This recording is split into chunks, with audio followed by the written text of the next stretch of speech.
बिस्मिल्लाहिर्रहमानिर्रहीम। Today's topic of discussion is mycology. तो previous video के अंदर हमने लेविंसन से माइकोलॉजी के ओवरऑल एमसीक्यूज को डिस्कस कर लिया था। तो इस वीडियो के अंदर माइकोलॉजी के इंडिविजुअल चैप्टर के एमसीक्यूज को डिस्कस करने वाले हैं। तो सबसे पहले हम स्टार्ट करते हैं बेसिक माइकोलॉजी से, फिर हम चलेंगे डर्मेटोफाइट्स वाले चैप्टर के अंदर। ठीक हो गया।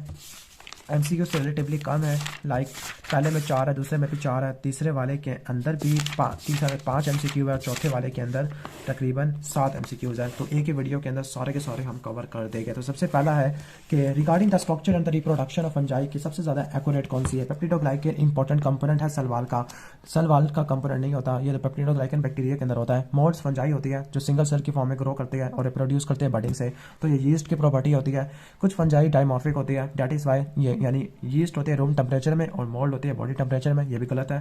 फंजाई की सेल मेम्ब्रेन में एर्गोस्टिरोल होता है जबकि ह्यूमन सेल मेम्ब्रेन में कोलेस्ट्रॉल होता है। सबसे बेस्ट स्टेटमेंट ये वाली है। क्वेश्चन नंबर 2 की तरफ आती है। फंगल पैथोजेनेसिस से रिलेटेड कौन सी स्टेटमेंट सबसे ज्यादा एक्यूरेट होती है? तो अगर एमेनिटा मशरूम को इंजेस्ट कर ले तो किडनी फेलियर हो जाएगा, तो ये ठीक नहीं है। सबसे एक्यूरेट हमने ढूंढनी है। जो होस्ट रिस्पॉन्स होता है सिस्टमिक फंजाई का, लाइक हिस्टोप्लाज्मा कोकाइडियोट्स होती है, उनमें ग्रेनुलोमा की फॉर्मेशन होती है। तो ये बात बिल्कुल ठीक है। लाइक अगर आप यहाँ पे आओगे तो जो सिस्टमिक होती है लाइक कोकाइडियोमाइकोसिस है, हिस्टोप्लाज्मोसिस है और ब्लास्टोमाइकोसिस है, इन केस में ग्रेनुलोमा की फॉर्मेशन होती है। ओके, अब आते हैं एमसीक्यू नंबर 3 की तरफ। Regarding the mode of action of anti fungal drug है। अब एंटी फंगल ड्रग या फार्माकोलॉजी को यहाँ पे कवर नहीं कर रहे, तो हम चलते हैं नेक्स्ट चैप्टर की तरफ। तो नेक्स्ट चैप्टर है डर्मेटोफाइटोसिस के बारे में। तो regarding the ring worm and the dermatophytes, okay, तो कौन सी स्टेटमेंट सबसे ज्यादा एक्यूरेट होती है? डर्मेटोफाइट्स मोल्ड्स होते हैं, थर्मली डाइमॉर्फिक नहीं होते। यही सबसे ज्यादा एक्यूरेट स्टेटमेंट है। इसके बाद क्वेश्चन नंबर 2, स्पोरोट्राइकोसिस और स्पोरोथ्रिक्स शनकी के बारे में कौन सी स्टेटमेंट सबसे ज्यादा बेस्ट है? तो जो स्पोरोथ्रिक्स होता है, अगर आप गार्डनिंग कर रहे हैं और गुलाब का फूल है और उसका कांटा चुभ गया है, तो इस केस में स्पोरोथ्रिक्स पेनिट्रेटिंग वुंड से हमारी बॉडी के अंदर एंटर हो जाएगा और आगे अल्सर वगैरह करवा सकता है। इसके बाद तीसरा जो एमसीक्यू है, इतनी बड़ी स्टेटमेंट लिखी गई है, तो ये पूरा सिनेरियो स्पोरोट्राइकोसिस के बारे में है। ठीक हो गया। तो अब इसका लेबोरेटरी डायग्नोसिस के बारे में पूछ रहे हैं। तो लेबोरेटरी डायग्नोसिस के अंदर क्या होता है? मेथिनामीन सिल्वर स्टेनिंग होती है, लाइट माइक्रोस्कोप के अंदर एग्जामिन करते हैं तो वहाँ पर आपको बडिंग यीस्ट देखने को मिलती है।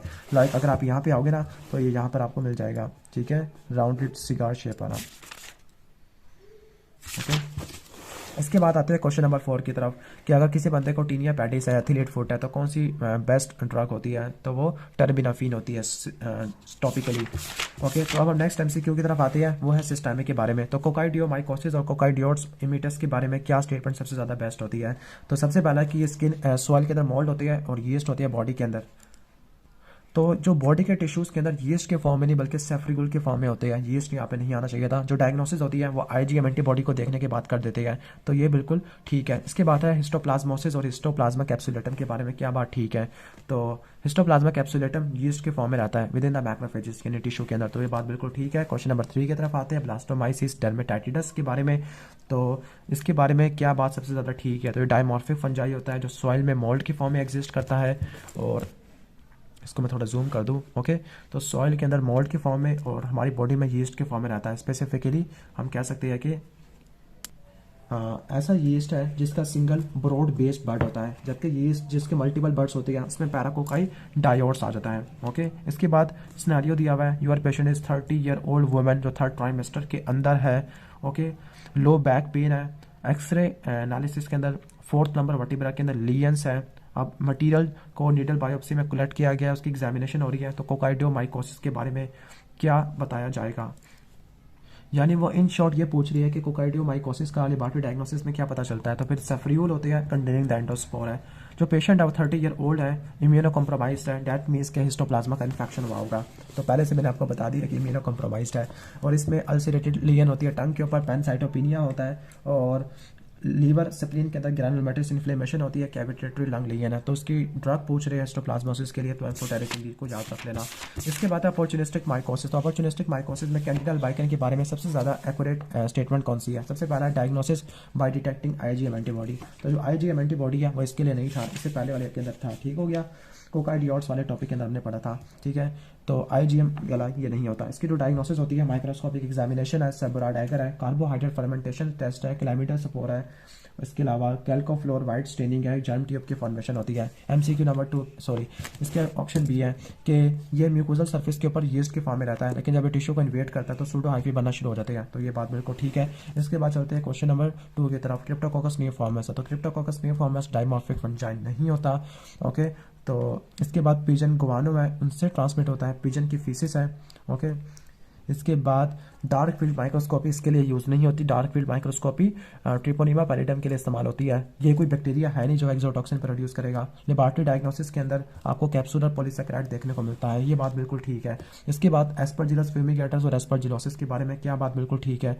तो जो इसका नेचुरल हैबिटेट होता है एस्परजिलस फ्यूमिगेटस का, वो हेयर फॉलिकल है, ना सॉइल होता है। क्लिनिकल लेबॉरेटरी के अंदर जो एस्परजिलस फ्यूमिगेटस के जो कल्चर्स होती है 37 डिग्री सेंटीग्रेड के ऊपर यीस्ट की कॉलोनीज बनाते हैं। तो एस्परजिलस फ्यूमिगेटस पहली बात का ये मोल्ड होता है जिसके सेप्टेड हाइफी है। इंडियन इंक प्रिपरेशन क्रिप्टोकोकस के लिए होती है, एस्परजिलस के लिए नहीं होती। लेकिन अगर किसी बंदे को ट्यूबरक्लोसिस हो गया है, लंग्स की कैविटीज होती है, तो उसके अंदर फंगस बाल देखने को मिलती है। क्वेश्चन नंबर 4 है regarding Mucor species which of the following is most accurate. तो म्यूकोर माइकोसिस के बारे में क्या बात बिल्कुल ठीक है। तो infection by injection of food contaminated नई इनहेलेशन से होती है। डायबिटिक कीटोसिडोसिस का प्री डिस्पोजिंग फैक्टर होता है। इसके बाद HIV हुआ हुआ पेशेंट को, ठीक है, क्रिप्टोकोकल मेनिंजाइटिस है, तो उसके लिए ड्रग पूछ रही है। तो फार्माकोलॉजी को हम यहाँ पे नहीं करते, लेकिन फ्लूकोनाजोल होती है। 6 में दोबारा ड्रग है, 7 के अंदर दोबारा ड्रग है, तो फार्माकोलॉजी को हम यहाँ पे छोड़ देते हैं। तो ये शॉर्ट से वीडियो थी, 6 मिनट की नहीं बल्कि 6.5 मिनट की है। अगर आपने वीडियो को लास्ट तक देखा है तो आपको best of luck for the examination. और अगर आपको वीडियो अच्छी लगी है तो वीडियो को लाइक कर देना, चैनल पर नहीं हो तो सब्सक्राइब कर देना। मिलते हैं नेक्स्ट वीडियो में, तब तक के लिए अल्लाह हाफिज़।